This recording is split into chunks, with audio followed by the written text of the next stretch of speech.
সংগ্রামী জনতা, আজকে আমরা এখানে কোনো স্মৃতিচারণ করে চোখের জল ফেলতে আসি নাই।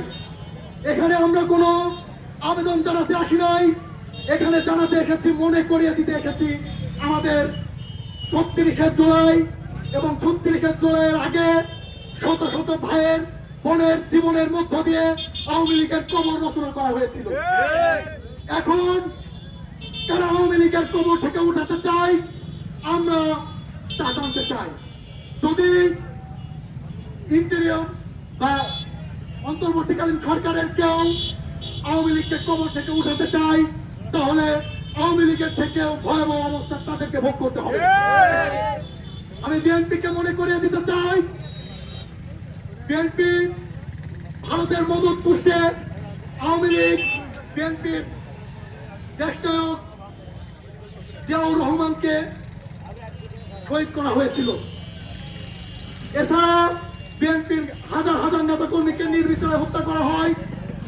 এরপরেও বিএনপির কিছু কতিপয় নেতা কর্মীরা ভারতের প্রেসক্রিপশনকে ফলো করে ইন্ডিয়ার কথা মতো আওয়ামী লীগকে নির্বাচনে নিয়ে আসতে চাই। আমরা চাই বিএনপি তাদের আওয়ামী লীগ নিষিদ্ধ সম্পর্কে অবস্থান পরিষ্কার করুক। আমরা আরো জামাত ইসলামকে মনে করিয়ে দিতে চাই, আল্লামা সাঈদী সাহেবের যেদিন ফাঁসির রায় বলা হয়, তার পরের দিন প্রায় 200 জনতাকে নির্বিচারে পাখির মতো গুলি করে হত্যা করা হয়। এরপরে দেখতে পাই জামাতের নেতা কর্মীরা আওয়ামী লীগের এবং ইন্ডিয়ার পেইড দালাল সন্তোষ শর্মাকে সাথে নিয়ে বিভিন্ন রকম প্রোগ্রাম করে। আপনারা যদি এইরকম ভাবে ইন্ডিয়ার সাথে দালালি করতে থাকেন, তাহলে ছাত্র জনতা তো চলে থাক, আপনাদের কর্মীরাই কিন্তু আপনাদেরকে ছেড়ে কথা বলবে না।